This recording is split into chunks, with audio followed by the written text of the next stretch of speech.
What I got wrong for too long. For too long, I honestly worked too hard, too often, and it caused a lot of frustration with the fact that I wasn't making the progress that I wanted. It also led to a lot of little moans and groans that ended up compounding. And it really just boiled down to the unfortunate idea that more work is better than less work, right? And in reality, what we want to try to do is find the right amount of work for us so that we can make adaptations towards our goals, right? So there's generally a simple spectrum, and this is very simplified, of easy to hard, right?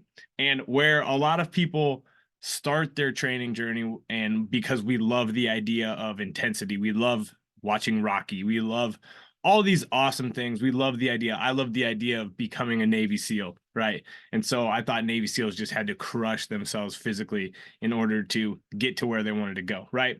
But instead of finding a challenging level of work, we often gravitate towards really challenging and too hard. And this can mean too hard of an individual workout, like so one time a week it's too hard.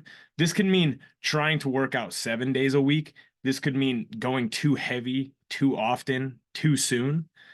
And what we really should try to do is find the sweet spot of regular challenging work, which is often like 2 to 4 hard strength training sessions a week, or hard run sessions, or like honestly moderate to somewhat challenging run sessions, or a mix of whatever exercise activity you want to perform towards the direction of your goals. And a big piece of this is knowing what you want to achieve, right?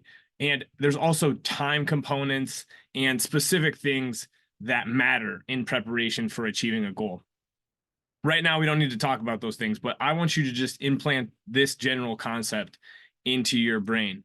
If you go too hard too often, things start to break. This is very similar to what we call Dye's envelope of function, which is a training model. Basically, it's just saying there's a sweet spot for making gains, and there's too much or there's not enough.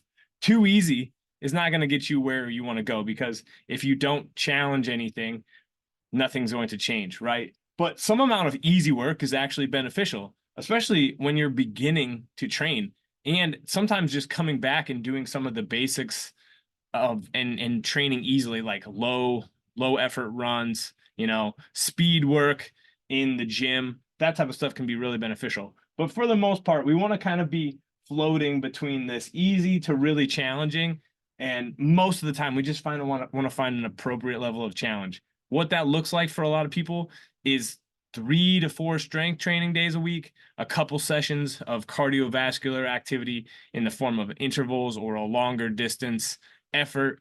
And then we just start to cater those things towards your goals. If you're a field athlete, we're going to do more sprinting. We're going to do more work that prepares you to play your field sport. If you're a contact field sport athlete, we're going to prepare you to get hit and deliver hits with more power training. If you're more endurance oriented, we're going to find challenging work that moves you towards, your marathon or your triathlon, that type of stuff.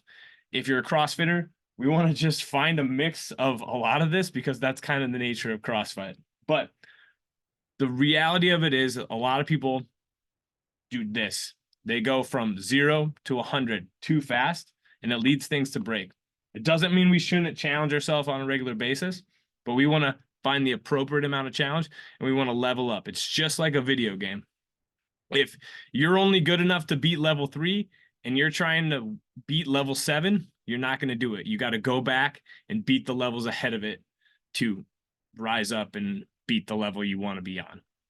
All right. Appreciate it. Follow them for more videos like this. Dave.strengthwithkindness. Appreciate y'all.